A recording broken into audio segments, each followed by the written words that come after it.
Dieu a déjà fait. Il y a une jeune fille, quand j'étais à Saint-Edmond, quand je lui demande, elle dit Dieu a déjà fait.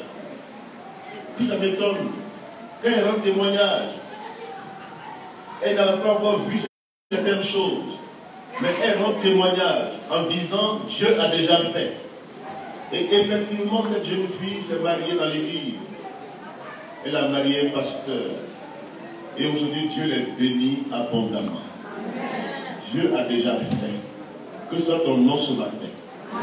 Ne reste pas là soucieux, inquiet pour ce qui n'est pas, que tu n'as pas encore vu. Mais il a déjà accompli. Il a déjà fait. Il reste maintenant à rendre visible ce qu'il a déjà fait. Donc, saisis d'abord par la foi ce qu'il a déjà fait.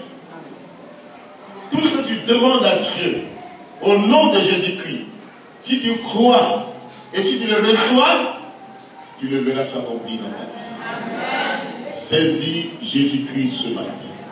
Pleinement saisis-le. Nous lisons la parole de Dieu. Moi, je suis debout.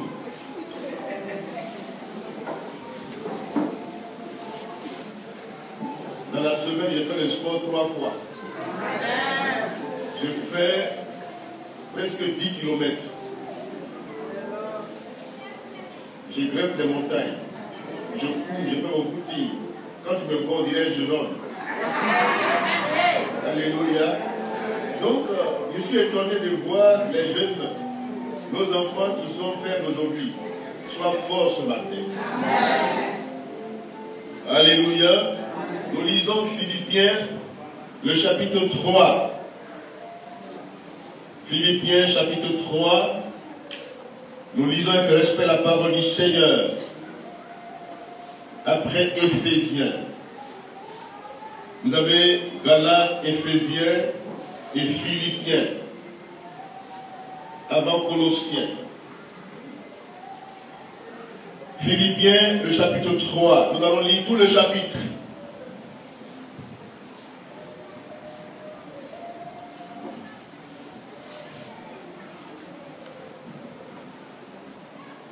Au reste, frères, je peux ajouter sœurs, frères et sœurs, réjouissez-vous dans le Seigneur. Alléluia. Réjouissez-vous dans le Seigneur.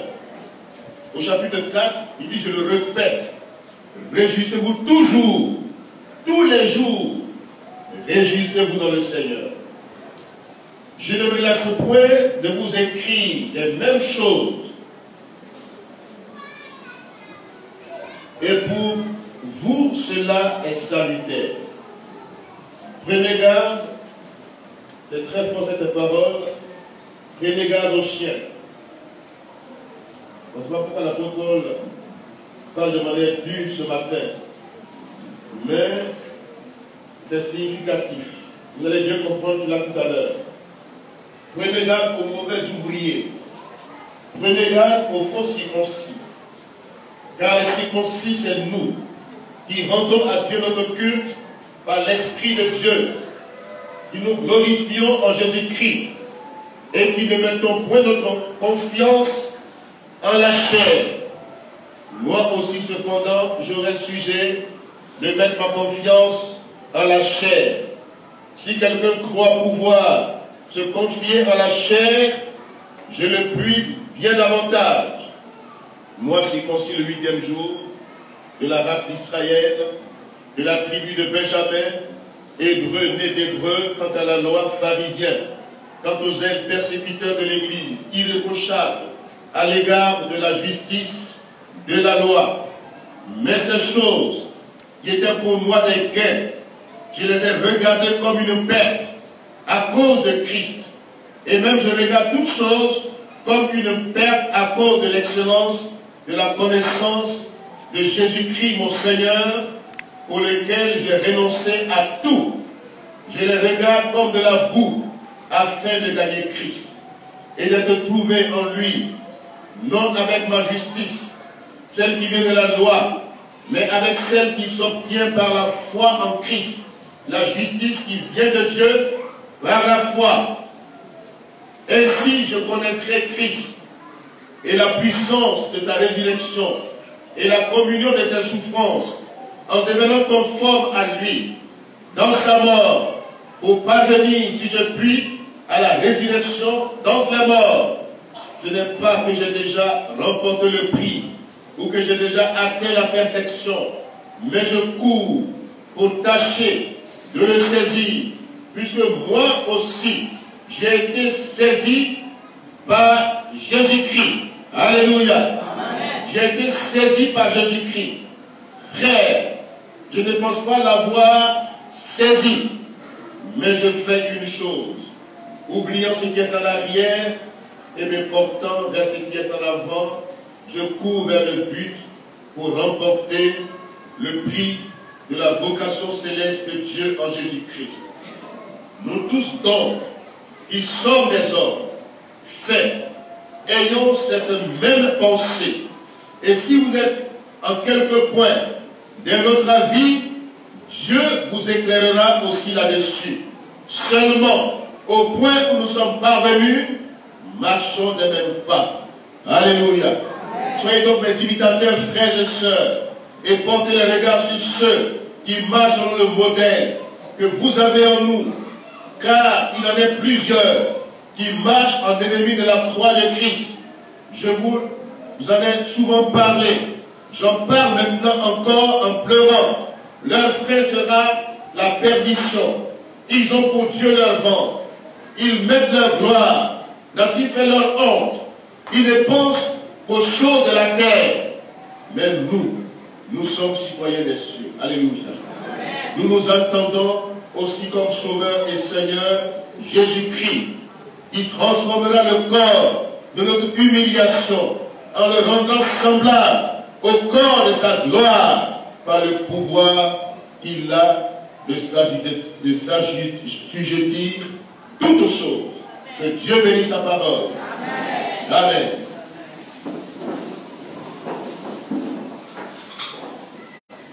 Saisi par le Christ,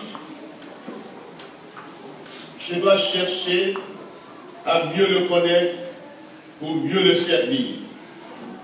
Si lui m'a saisi, je dois aussi le servir. Alléluia.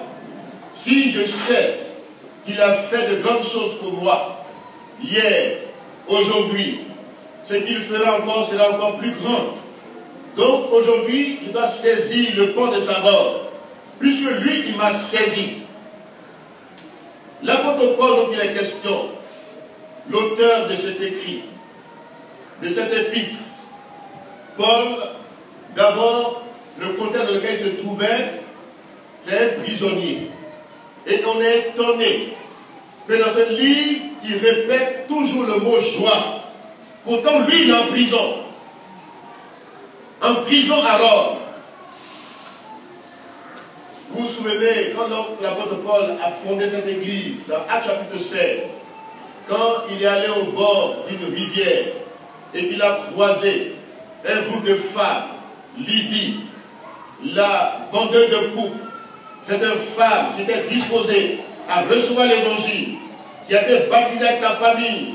Quand Paul a prêché l'évangile à cette communauté au début, il a voulu aller dans certaines contrées, le Saint-Esprit lui a dit non, n'y va pas. À 2 reprises, le Saint-Esprit a dit non à Paul. Ne va pas dans ce lieu, dans tel ou tel lieu. Mais, le soir, quand il dormait, il a eu un songe. Il voit un Macédonien qui lui dit, passe en Macédoine, c'est pour nous. Alléluia. Et Paul a vu la main, la direction du Saint-Esprit, le mouvement de l'Esprit de Dieu. Et il a suivi ce mouvement. Et il a vu au bord de cette rivière, à Philippe, dans cette contrée de Macédoine, c'est là qu'il découvre une petite cellule de prière. Il annonce l'évangile. L'église est née dans ce lieu. Mais avec les difficultés, peu après, parce qu'il y a une servante qui était instrumentalisée par ses maîtres. Elle était une divineresse. Elle avait en elle un esprit de divination. Et ce qu'elle disait était vrai. Elle dit, écoutez ces hommes. Ils sont des serviteurs du Dieu vivant. Ils vous annoncent la parole de Dieu. J'aimerais vous dire, ce n'est pas le fait de prêcher qui suffit. Mais il faut vivre ce qu'on prêche. Amen. Tout le monde peut prêcher. Cette femme prêchait. Elle prophétisait. Elle annonçait l'évangile. Mais quelle était sa source de motivation? Quel était le mobile qui le poussait à dire ces choses? La source qui l'inspirait, c'était un démon. C'était un esprit méchant qui l'inspirait. Et l'apôtre Paul a découvert cet esprit. Et il lui a dit, parce qu'excédé par ses agissements, il a demandé à l'esprit impur de sortir de cette femme. Et quand elle est sortie de cette femme, les mains qui l'utilisaient ont vu que leur gain a disparu. Ils ont commencé à crier. Ces hommes nous annoncent des paroles que nous n'avons pas l'habitude d'entendre. Ils nous soulèvent contre l'autorité romaine. Ils annoncent des coutumes qui nous sont étrangères. Ils les ont arrêtés. Paul a été arrêté, emprisonné. Vous vous souvenez que dans la prison, Paul chantait les louanges du Seigneur. Alléluia. Et en chantant les louanges du Seigneur, les chaînes de la prison ont été brisées. Alléluia. Dieu a envoyé son nom dans la prison. Il a brisé les chaînes de la prison. Paul est sorti, victorieux de cette prison. Le geôlier s'est converti à toute sa famille. Mais plus tard, en écrivant cette lettre, il était emprisonné à Rome. Il leur donne des solutions. Quand les situations sont bloquées, quelle est l'astuce? Quelle est l'attitude à avoir? La louange brise les chaînes. Alléluia. Et ce que leur dit, en répétant tout le temps, soyez toujours joyeux. Je le répète, soyez toujours joyeux. Ce matin, d'entrée, Paul te dit, par la parole de Dieu, sois toujours joyeux. Alléluia. Donc, il est venu ce matin triste. Pour une situation que Dieu a déjà réglée. Pour un sujet que Dieu a déjà exaucé. Comme tu n'as pas encore vu le résultat, tu es triste ce matin. Mais ce matin, je te communique la joie du Saint-Esprit au nom de Jésus-Christ. Reçois la joie de Dieu. Alléluia. Sois joyeux. La répétition est une vertu pédagogique. Paul ensuite rappelle, il répète, il rappelle les mêmes choses. J'aimerais vous dire ce matin, ne soyez pas en quête d'entendre de nouvelles choses, de nouvelles révélations, de nouvelles visions. Mais ce que vous avez reçu est un dépôt en vous. Et en répétant continuellement les mêmes paroles, les mêmes enseignements, les mêmes prédications, ce que vous entendez pose le fondement dans votre vie. Cela est salutaire pour vous. Paul, en tant que prédicateur, ne forçait pas les gens à le suivre. Il annonçait la parole de Dieu. Il la répétait. Il éveillait leur conscience. Et ces hommes et ces femmes se réveillaient dans une prise de conscience de leurs responsabilités. Ce matin, réveille-toi dans une prise de conscience de tes responsabilités. En annonçant l'évangile, à chaque moment où nous prêchons la parole de Dieu, les enseignements que vous recevez, ne les oubliez pas. Repassez-les dans votre cœur. Mettez-les en pratique. Et vous serez bénis. Alléluia. Alléluia. Paul dit au verset 2, je ne me lasse pas de vous répéter les mêmes choses, car cela est salutaire. Il rappelle à cette église de Philippe, d'abord l'attitude, le style de vie, la louange continuelle dans leur vie. En même temps, il éveille leur conscience. Il leur dit de prendre garde avec force et rigueur. Paul les avertit au verset 3. Il dit, l'église de Philippe, vous avez vu, vous avez reçu l'enseignement, la saine doctrine, ce que Jésus a enseigné, ce que nous avons vécu et enseigné. C'est cela la saine doctrine. Prenez garde aux mauvais ouvriers, faiseurs de mal, les agitateurs, hommes ignobles. C'est ce que signifie le mot chien. Parce qu'il était tellement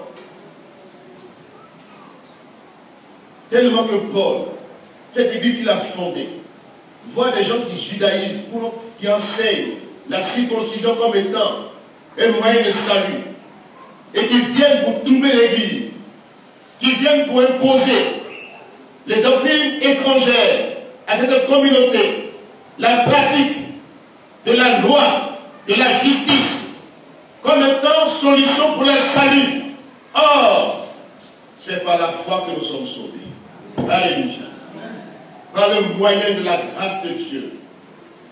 Nous sommes sauvés par la foi, par la grâce de Dieu, par le moyen de la foi. C'est la faveur de Dieu. C'est Dieu qui a fait la démarche vers nous, qui nous a cherchés, qui nous a trouvés, qui nous a délivrés de nos péchés et qui a fait de nous ses enfants aujourd'hui.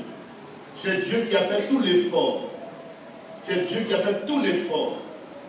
Mais ce qu'il nous a vraiment demandé, c'est de croire et de saisir sa main tendue. C'est ça la foi. Donc si quelqu'un vient te dire, il faut faire telle ou telle chose, il faut ajouter à ta foi telle œuvre pour être sauvé. Il faut payer des bouteilles d'huile pour être sauvé. Il faut remplir ta maison d'huile. Il faut poindre ta maison d'huile. À chaque carrefour, il faut faire comment on appelle ça? Une incantation. Ablution. Et puis, on pense que c'est ça qui va t'apporter la bénédiction. C'est les agitateurs qui font cela. C'est les troubleurs. C'est de que Paul parle ici. Des judaïsants qui viennent troubler les chrétiens nouvellement convertis à Philippe et qui veulent leur imposer la loi, la justice de la loi, pour dire si vous n'êtes pas circoncis selon la chair, vous ne serez pas sauvés. Aujourd'hui, il y a des lois dans l'église qu'on veut nous imposer pour dire que si tu ne marches pas comme ça, tu ne seras pas sauvé. Tu es sauvé par la foi en Christ. Amen. Alléluia. Jésus-Christ t'a saisi. Il m'a saisi. Saisis-le en retour. L'important, c'est de saisir le Christ. L'important, c'est de le connaître pour mieux le servir. Alléluia. C'est ça qui est important. Connaître qui est Jésus. Celui qui a rencontré Paul sur la route de Damas, qu'il était encore persécuté de l'église, qu'il allait de ville en ville pour tuer les chrétiens, pour les mettre en prison, qu'il était encore zélé dans sa religiosité. Il pensait servir Dieu, mais il servait le diable. Il fatiguait l'église. Et Jésus lui est apparu sur la route de Damas. Et il est tombé de son piédestal. Il a dit, Seigneur, qui es-tu? Je suis Jésus que tu persécutes. Il te sera dur de réjouir, de faire demi-tour. Paul, appelé hier Saul, je t'ai saisi aujourd'hui. Alléluia. Jésus a saisi Paul. Alléluia. Que Jésus nous saisisse aujourd'hui. Que nous arrêtions les chemins détournés dans notre vie. Les chemins sans issue. Les chemins qui nous fatiguent nous-mêmes et qui fatiguent nos familles, la communauté. Que ces chemins ce matin soient fermés sur ta route, sur ton parcours de vie chrétienne. Toi qui ne connais pas encore qui est Jésus, dans sa profondeur, dans toute sa plénitude, ce matin ma prière est que Jésus te saisisse. Amen. Que tu aies la révélation exacte de ce que Jésus est. Il est Dieu, alléluia. Amen. Il est le chemin, il est la vérité, il est la vie. Celui qui est le Fils de Dieu a la vie. Amen. Celui qui n'a pas le Fils de Dieu n'a pas la vie. Devenez membre de l'Église, le corps de Christ. Devenez participant de sa nature divine. devenez des pierres vivantes dans l'édifice spirituel. Jésus-Christ lui-même étant la pierre de l'homme qui oriente le bâtiment, ce bâtiment spirituel qu'est l'Église. L'Église, ce n'est pas la dénomination qui passe avant l'Église. Ce n'est pas le bâtiment qui passe avant l'Église, c'est ton corps qui devient le temple du Saint-Esprit. C'est ta rencontre personnelle avec le Seigneur Jésus-Christ. C'est la révélation exacte de sa personne qui fait de toi membre de son Église. Il est la pierre angulaire. Devient une pierre vivante ce matin dans cet édifice. Saisis Jésus-Christ. Laisse Dieu te saisir. Jésus m'a saisi. Alléluia. Quand je rends témoignage de ce qu'il a fait pour moi dans le passé, je sais d'où je viens. Je viens de loin. Jésus-Christ m'a protégé. Jésus-Christ m'a saisi. Jésus-Christ m'a racheté au prix de son sang.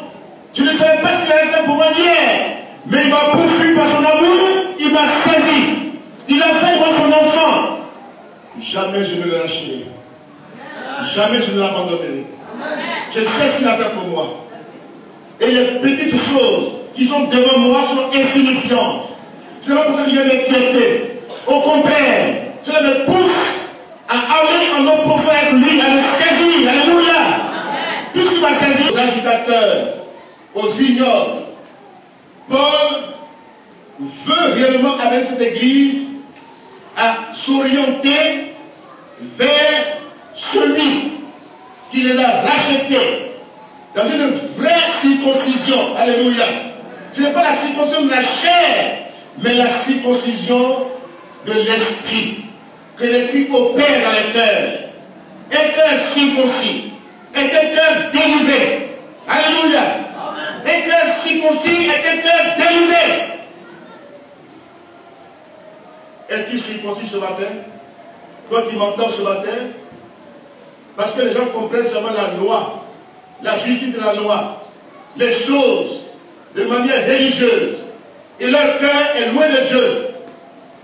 Ils sont dans l'église, mais ils ne sont pas de l'église de Jésus-Christ. Ils participent aux réunions, mais leur cœur est loin de Dieu. Ce matin, laisse ton cœur être circoncis par la puissance du Saint-Esprit. Que Jésus-Christ circoncis ton cœur. Qu'il sépare de ta vie ce qui est inutile, ce qui a peu de valeur, ce qui n'a pas de sens, qui te fatigue. Tu penses que c'est la vie ou c'est la mort. Ce matin, laisse ton cœur être circoncis par la puissance du Saint-Esprit. Laisse Jésus-Christ t'affranchir réellement. Si donc Jésus-Christ t'affranchit, tu es réellement libre. Alléluia. Tu es un homme libre, tu es une femme libre. La vraie liberté se trouve en Christ. Si Jésus te touche, si Jésus te saisit, et que tu le saisis aussi à ton tour, tu es affranchi, tu es libéré. Alléluia. L'apôtre Paul dit, aujourd'hui, je ne peux pas seulement être un théoricien, mais je suis praticien. De manière pragmatique, Paul, il ne se limite pas seulement à dire ces choses-là, mais il donne son propre témoignage. Alléluia. Il a commencé par son propre témoignage. Il dit, j'étais ceci. J'étais zélé pour les choses de Dieu. Pourtant, je ne servais pas Dieu. Je pensais servir Dieu. J'avais un zèle amer. Je détruisais l'église. Je fatiguais les chrétiens. Je les mettais en prison. J'avais ma loi, ma justice. J'étais approuvé des souverains sacrificateurs. J'étais approuvé des pharisiens. J'étais irréprochable. Mais quand Jésus m'a saisi, alléluia. Quand Jésus m'a saisi, alléluia.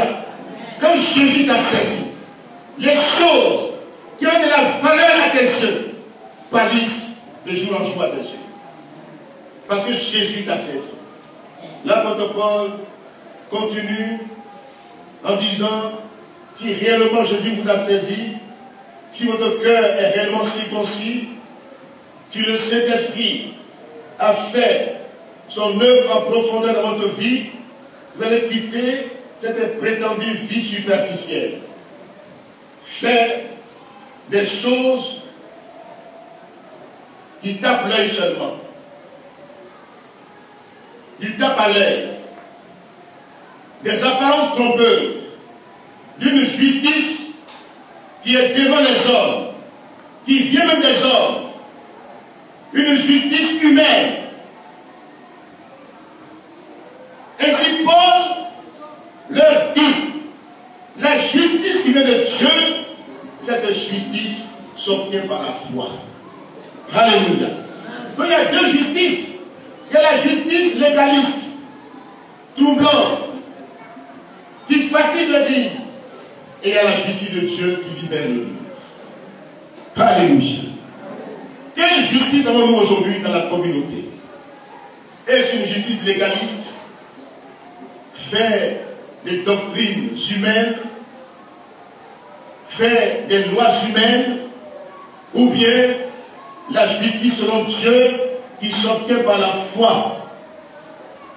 Quand la justice de Dieu t'atteint, quand Jésus te saisit, il fait une circoncision que la main d'homme ne peut faire. Elle est profonde, elle est spirituelle. C'est une délivrance totale qui s'opère dans ton cœur. Parce que le problème de l'homme, c'est le cœur qui est le problème de l'homme. C'est du cœur que viennent les mauvaises pensées. Les pensées de meurtre, les pensées méchantes viennent du cœur de l'homme, de nos pensées. Le cœur, c'est les pensées. Le cœur, c'est l'esprit de l'homme. Les pensées négatives, les pensées méchantes sont préparées dans le cœur et se manifestent par les actions visibles. Mais personne ne connaît le cœur de l'homme. Ce que tu penses ce matin, Dieu seul le connaît. Que tes pensées soient amenées captives à l'obéissance de Christ. Alléluia. Que ce qui est vrai, ce qui est pur, ce qui est aimable, ce qui est digne de louange, ce qui est approbation de Dieu, soit l'objet de tes pensées. Que tes pensées soient approuvées par Dieu. Que tes pensées soient dignes de louange. C'est que tu penses, que cela soit vrai, que cela soit pur. Parce que l'homme est ce que sont ses pensées. Tel homme est ce que sont ses pensées. Si quelqu'un nourrit de mauvaises pensées, ça produit des mauvaises. Ses actes sont mauvais. Mais si quelqu'un est rempli de la pensée de Christ, la pensée de Dieu, les actes qui viennent de Dieu sont ses actes. Il a la pensée de Christ. Il répète l'image de Christ. Ses paroles sont les paroles de Christ. Ses pensées sont les pensées de Christ. Parce que c'est de l'abondance du cœur que la bouche parle. Alléluia. N'utilisez pas vos pensées à faire autre chose. Hier, j'étais à la télévision, un homme qui est intervenu pour dire profitez de la puissance de vos pensées. Il a écrit un livre. On l'a reçu au journal du soir à 20h. Et puis il a fait des démonstrations. L'autosuggestion. La pensée positive. Ils veulent dire qu'ils sont Dieu eux-mêmes. Ils pensent que c'est par l'autosuggestion qu'ils vont y arriver.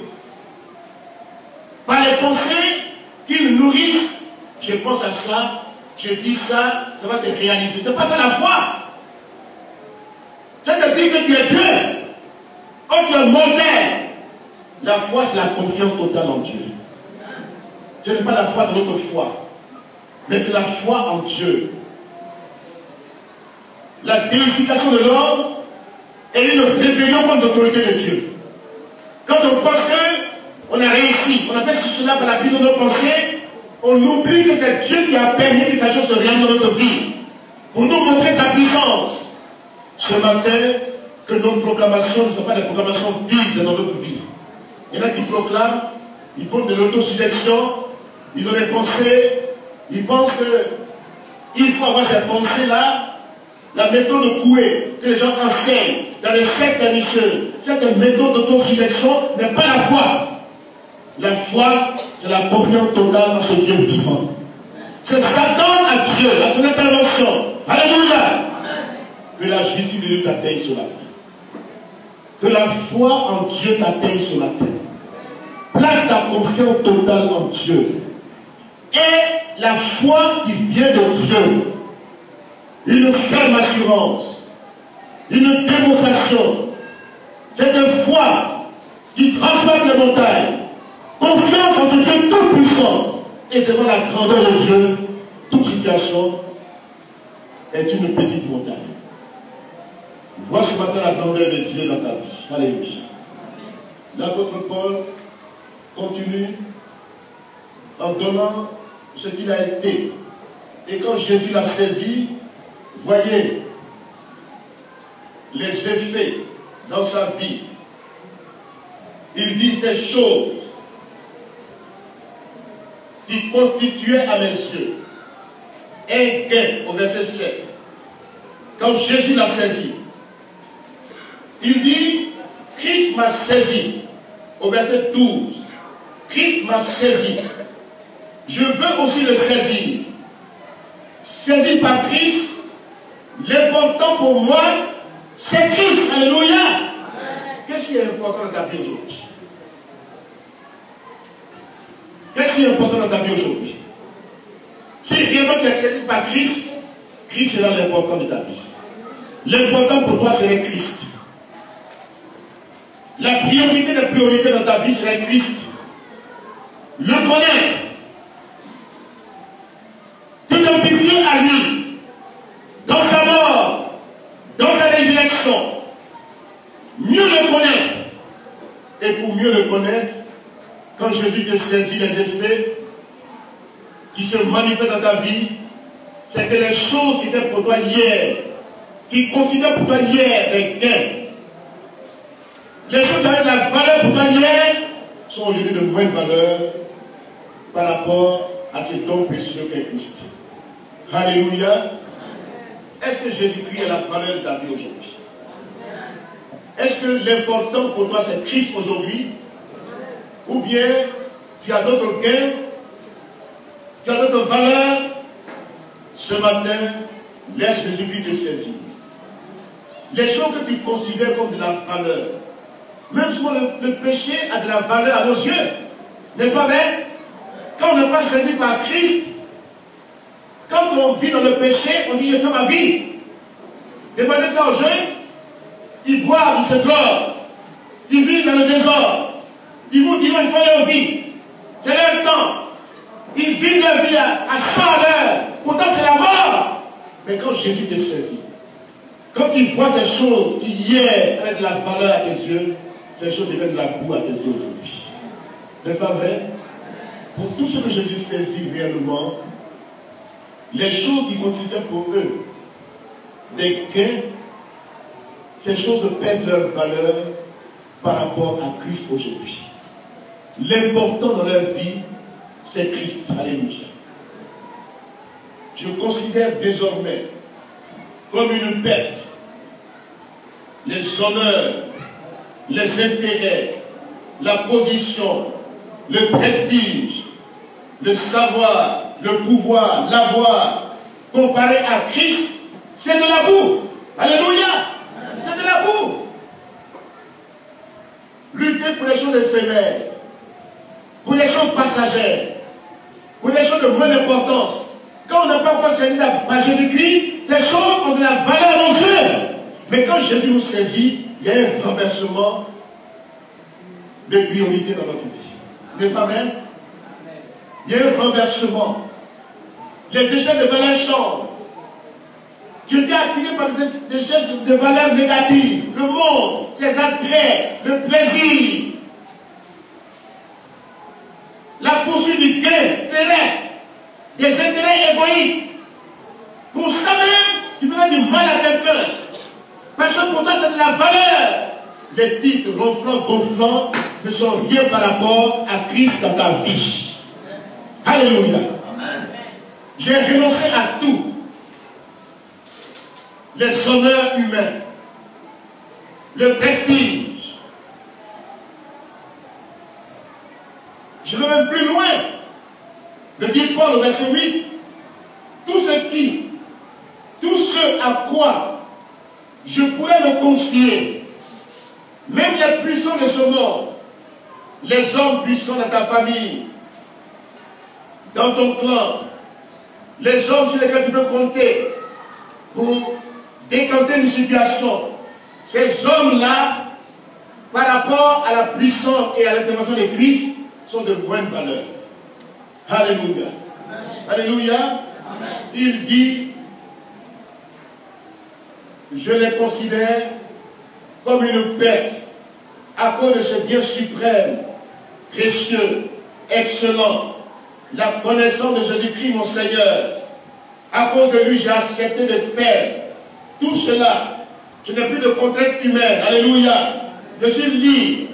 Je suis à l'aise. Alléluia. Pour gagner Christ, mon désir est d'être trouvé en lui, non pas avec ma justice scandaleuse, égoïste, troublante, mais avec la justice qui vient de Dieu, qui procure la paix et l'amour. Vous me suivez encore? Avec la justice qui vient de Dieu. Pas cette justice scandaleuse, légaliste et troublante. Confiance en les hommes, en les puissants, la corruption, les dessous de table, les pots de vin. Dieu est ma justice. Alléluia. Tu m'entends bien ce matin? Dieu est ma justice. Dieu est mon défenseur. La justice qui vient de Dieu. Et le fruit de la justice, c'est l'amour, la joie, la force, la paix, car l'esprit que Dieu donne n'est plus un esprit de timidité, mais un esprit qui donne la force, l'amour et la sagesse. Alléluia. Voyez-vous, la finalité de la vie chrétienne, c'est la sagesse. La sagesse. La sagesse, c'est le discernement. La sagesse, c'est le bon sens. La sagesse, c'est la réflexion avant de poser un acte. Tu réfléchis au pour et au contre. Au quand dira-t-on? Et tu réfléchis à ça. Tu as la réflexion. Tu es un homme réfléchi. Tu es sage. Tu es intelligent. Tu as de la connaissance. Et la vraie connaissance, la vraie sagesse vient de Dieu. Dieu te demande d'avance ce que sera demain. Ce que sera le résultat des actes. Dieu t'avertit. Après, ça c'est le manque de sagesse. Que Dieu nous aide. L'apôtre Paul continue. Il dit, je veux connaître Christ. Que ce désir nous habite sur la tête. L'important pour nous, c'est Christ. Mieux le connaître pour mieux le servir. Dans la connaissance de Christ, il veut s'identifier à ses souffrances. Dieu nous a fait la grâce, non seulement de croire en Christ, mais aussi de souffrir pour lui. Vous êtes engagé dans un combat spirituel. Comme moi, je suis engagé dans un combat spirituel. Ce combat que vous m'avez vu soutenir, de dit Paul, et que je soutiens encore, maintenant comme vous le voyez, c'est le combat de l'identification à la mort et à la résurrection de Christ. Alléluia. Le vrai combat, c'est ça. C'est l'identification que le chrétien a. L'identité de Christ dans notre vie. C'est l'aspiration. Il dit, je ne peux pas atteindre cette perfection. Mais je cours vers le but. Quel est ton but aujourd'hui? Quel est le but de la vie chrétienne? Est-ce seulement c'est de dire, Seigneur, fais ceci, fais cela. Si tu ne le fais pas, je t'abandonne. Tu n'es plus celui qu'on m'a présenté. Parce qu'il n'a pas fait ceci ou cela. Or, ce qu'il a fait hier est plus grand. Alléluia. Est plus excellent. Les miracles d'hier sont plus grands que les miracles d'aujourd'hui et de demain. Combien qui est ce Dieu avec lequel tu marches? Il est le Dieu tout-puissant. Il est le Dieu qui opère de grands prodiges et de grands miracles. Le Dieu des grandes délivrances. Il veut que tu places toute ta confiance en lui. Malheur à l'homme qui se confie en l'homme. Mais heureux est l'homme qui se confie en l'Éternel.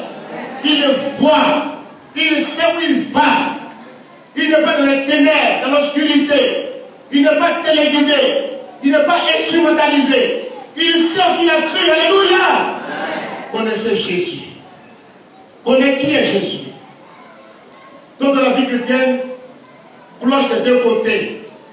Toi qui n'es pas encore stable dans ta marche. Toi qui as une vie à temps de scie. Toi qui aujourd'hui est chaud, demain froid. Toi dont la vie est conditionnée par les circonstances que tu traverses. Ce matin, Paul, par son témoignage, par sa vie, nous interpelle. Que pour lui, l'important, c'est Christ. Connaître qui est Jésus. Comment il a souffert. Comment il peut souffrir pour les coupables, pour ses ennemis, pour ceux qui le maltraitent. Comment il peut les bénir. Comment il peut pardonner. C'est ça qu'il nous faut aujourd'hui. Alléluia. Le caractère de Christ doit nous habiter. Sinon, ça ne vaut pas la peine d'être chrétien. Si le caractère de Christ n'est pas l'important, la finalité, la sagesse de Dieu dans ma vie, tu es chrétien. Tu es un petit Christ. Tu dois ressembler à Christ. Tu dois avoir encore le caractère de Christ. L'attitude de Christ a en face des épreuves, des oppositions. Christ n'a jamais maudit quelqu'un. Il a toujours béni. Il veut que tu bénisses aujourd'hui. Christ n'a jamais retenu le péché des gens. Il a toujours pardonné. L'église, c'est l'intérêt de Christ qui doit dominer. Alléluia. Dans la vie chrétienne, dans la communauté, ce n'est pas mes intérêts qui doivent être privilégiés. Ce n'est pas mon honneur, ce n'est pas mon titre, mais c'est l'intérêt de Christ qui doit prédominer dans la communauté, dans nos relations chrétiennes. Que l'image de Christ se reflète dans notre vie. Que le caractère de Christ, le caractère de l'agneau, immolé, l'agneau sans défaut, l'agneau qu'on peut conduire à la boucherie, mais qui ne dit rien. Paul s'identifie par le vécu de l'évangile. Il est le modèle après le Christ dans la Bible, dans le Nouveau Testament. Il a vécu ce qu'il prêche. Il n'a pas prêché seulement. On sait qu'il y a de bons prédicateurs.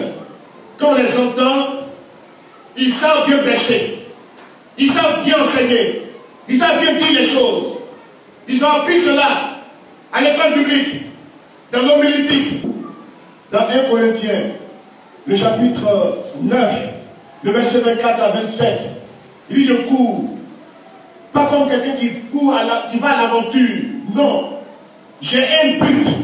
Je poursuis un but. Je me bats. Mais je sais cibler. Je ne lance pas des coups dans le vide, dans le vent. Que ta vie ne soit pas une vie de vent. De vie qui n'a pas de sens.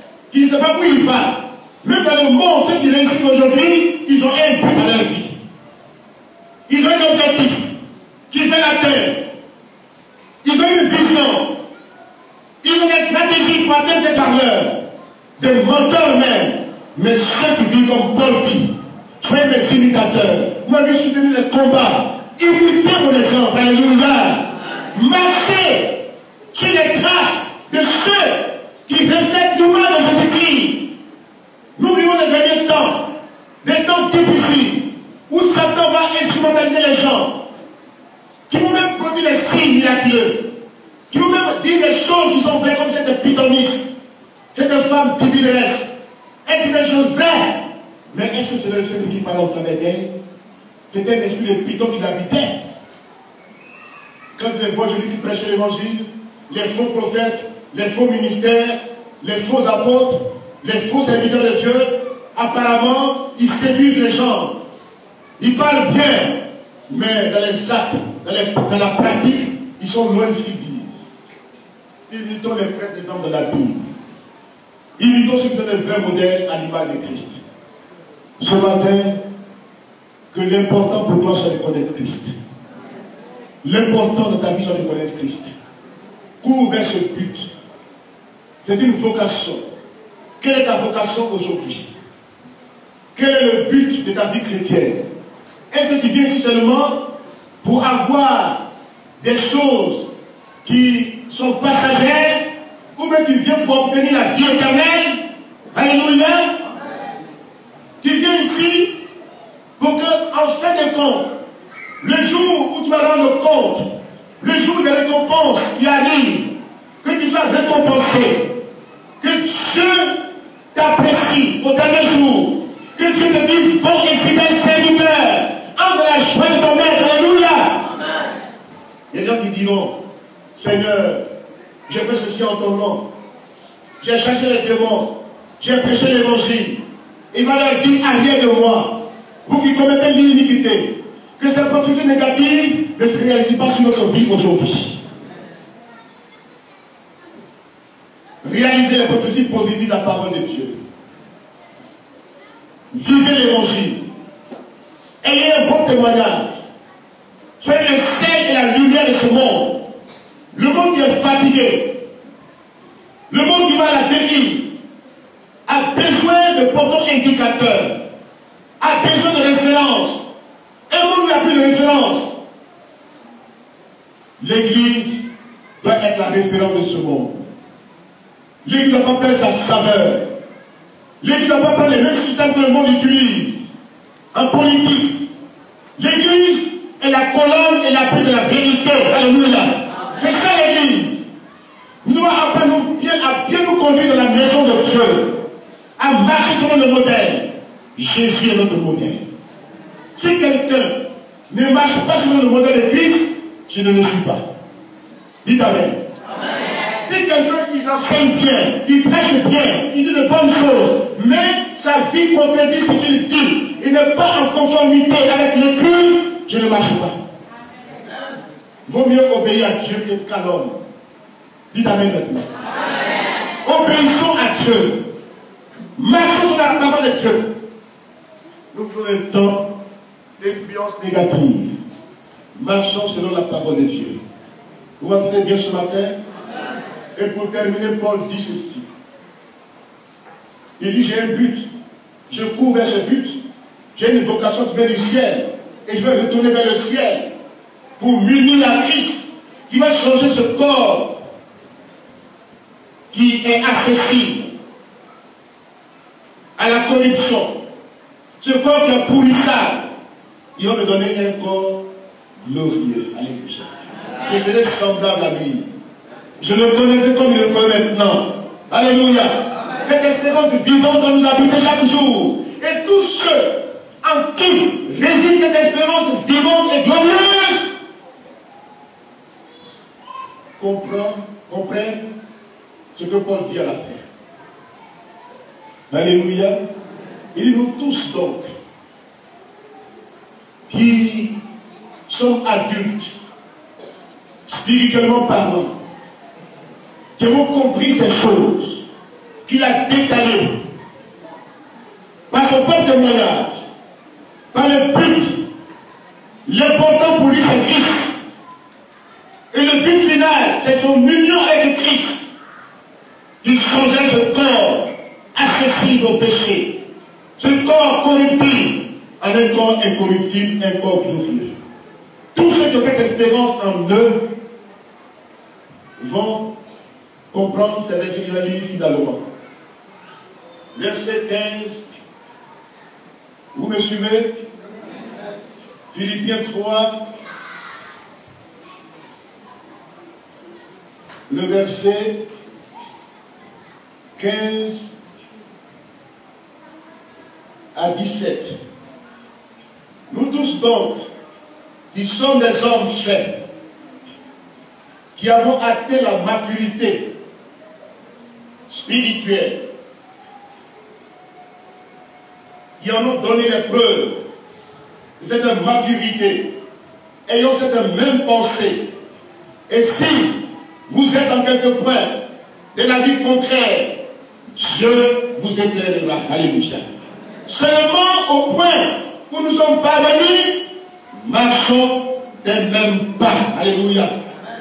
Donnez la preuve que nous avons grandi.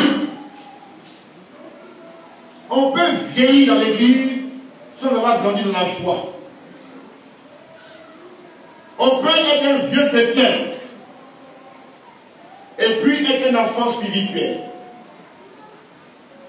On peut être baptisé depuis 45 être tel prêtre, confirmé et ne plus de la foi. On peut même connaître l'histoire de l'église, développer cette histoire et puis répéter les mêmes erreurs. Parce qu'on est enfant. Quand quelqu'un répète les mêmes erreurs du passé, qu'il n'a pas saisi les leçons du passé, il demeure un enfant. Si le passé ne peut pas nous servir aujourd'hui, pour qu'on puisse léguer à la génération future un héritage qui ne peut ni se corrompre ni se suyer, une église stable, c'est que nous sommes restés à l'état d'enfant spirituel. Amen. Amen. Paul s'adresse à nous tous. Il dit atteignons la maturité spirituelle. Si Jésus nous a saisis, si nous l'avons saisi, et que nous avons donné preuve qu'il nous a saisis, que nous avons renoncé à nos intérêts personnels, égoïstes, et que pour nous, l'important c'est Christ, et que nous courons tous vers le but final, la vocation céleste, l'union de Christ. Maintenant, au point où nous sommes parvenus, atteignons la maturité spirituelle. Alléluia. Atteignons la maturité. C'est les enfants qui aiment le cafouillage. C'est les enfants qui sont comme l'église de Corinthe. Charnel. Division par-ci, division par-là. C'est l'état d'enfance. Le problème que Paul avait à Corinthe, c'était le problème de l'immaturité, de l'état charnel, de la méconnaissance même du ministère. Moi je suis Paul, moi je suis Apollos, moi je suis Pierre. Paul dit, vous êtes des charnels, vous êtes des enfants. Même si vous avez vieilli, même si vous connaissez toute la doctrine chrétienne, à partir du moment où vous ne pouvez pas distinguer, vous ne pouvez pas être stable de la foi, vous ne pouvez pas vous unir, vous ne pouvez pas marcher dans le même esprit, dans les mêmes sentiments, pour présenter la paix dans l'église, vous êtes des enfants. Que la maturité nous atteigne aujourd'hui. Dites Amen. Que tout ce qui est de l'enfantillage, de l'enfance quitte nos vies et la vie de la communauté. Comportement enfant. C'est les enfants qui ont la bagarre. Quand ils se croisent là, ils ne peuvent pas ça. Ils vont faire par là d'abord.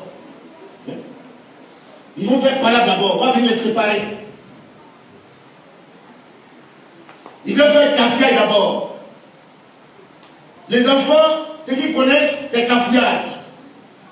Quand tu les mets quelque part, il faut attendre le cafouillage. Au désordre. Parce qu'ils sont immatures. Mais si nous sommes aujourd'hui à l'état d'homme, nous pouvons nous asseoir. La différence, c'est la beauté du corps. Alléluia. On peut avoir un avis différent et puis marcher ensemble. La pensée unique n'existe plus. Dites Amen maintenant. La pensée unique n'existe plus. Les avis sont différents. Il y a la contradiction. Un enfant n'aime pas la contradiction. Même s'il a vieilli, même s'il a duré, même s'il n'est pas leader. Mais quand il n'aime pas la contradiction, il est peureux, il n'est pas courageux. Vous m'entendez bien?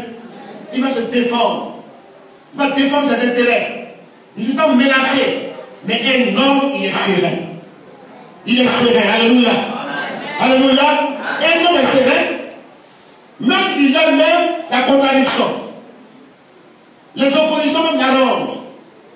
Ce n'est pas les leaders politiques qui laissent l'opposition travailler. Ils sont des vrais leaders. Ils sont des vrais leaders. Ils savent que l'autorité là leur a été donnée par Dieu. C'est Dieu qui place. C'est Dieu qui enlève. Il n'y a pas besoin de mettre les gens en prison pour rien. Que Dieu nous aide ce matin. Il y a des prisonniers politiques, mais aussi des prisonniers spirituels. Ils sont menacés de toutes parts. On les menace. Mais l'heure des menaces va cesser au nom de Jésus. Des fois, on se lève dans l'église aujourd'hui. L'heure n'est plus au chantage. L'heure n'est plus aux menaces. L'heure est à la considération mutuelle. Aucun n'a le monopole du Saint-Esprit en lui. Ou le monopole du ministère. Aucune église n'a le monopole du Saint-Esprit. C'est les dénominations ensemble qui travaillent pour que le corps de Christ soit enrichi. Alléluia! Que je sois assemblée de Dieu, baptiste, méthodiste, c'est le même Christ que nous prêchons. Nous sommes unis. Alléluia! L'unité dans la diversité, c'est la beauté du corps de Christ. Nous n'avons pas besoin d'être uniforme, mais d'être conforme. Parce que si je porte telle habit, il faut porter telle habit pour qu'on soit ensemble. Tu as porté soutane, porte soutane. Tu as porté soutane, tu vas être là, moi vous allez porter soutane pour qu'on soit ensemble.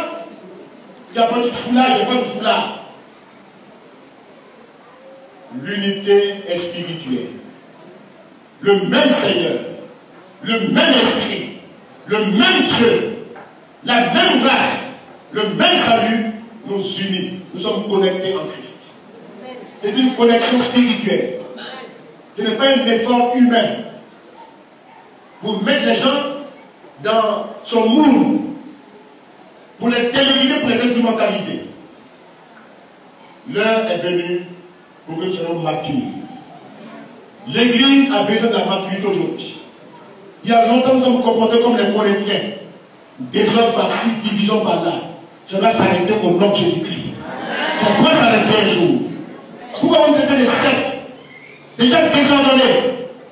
Pourtant, on a la puissance de Dieu. On a l'évangile pur. On a des prédicateurs. On a des ministères. Et puis, tout le monde, on va être objet de scandale dans la population, dans la société. Moi, c'est moquer de nous. Moi, cette honte, je voulu la supporter au nom de Jésus-Christ. Il y en a qui n'ont pas honte. Quand on parle de leur Seigneur, quand on se moque d'eux, eux, ils sont contents parce qu'ils défendent les intérêts. Peu importe les intérêts, je peux les perdre à cause de Christ. J'ai grandi dans l'église. Je n'ai pas vécu dans l'église.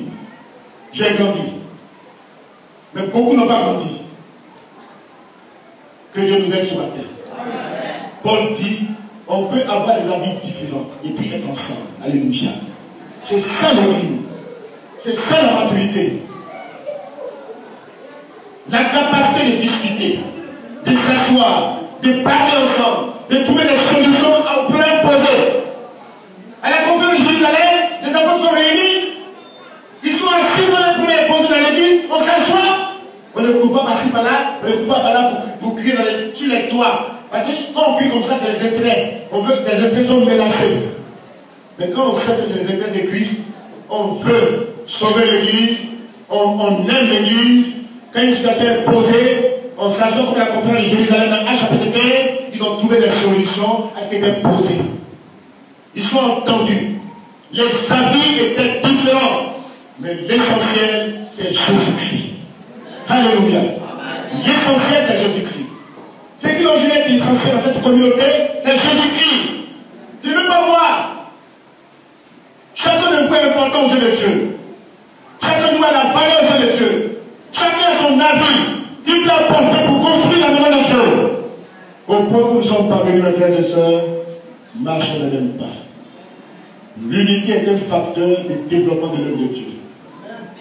Quand la paix est là, quand l'unité est là, c'est un boom de réveil. Alléluia! Que notre église soit stable, que nos vies soient stables, que nous atteignions la maturité spirituelle, que nous grandissions, que les petites situations ne nous divisent pas, mais au contraire, que cela nous enrichisse, que nous apprenions les leçons du passé, que nous ne répétons pas les mêmes erreurs du passé. Grandissons, marchons vers la destination finale au nom de Jésus-Christ. Amen.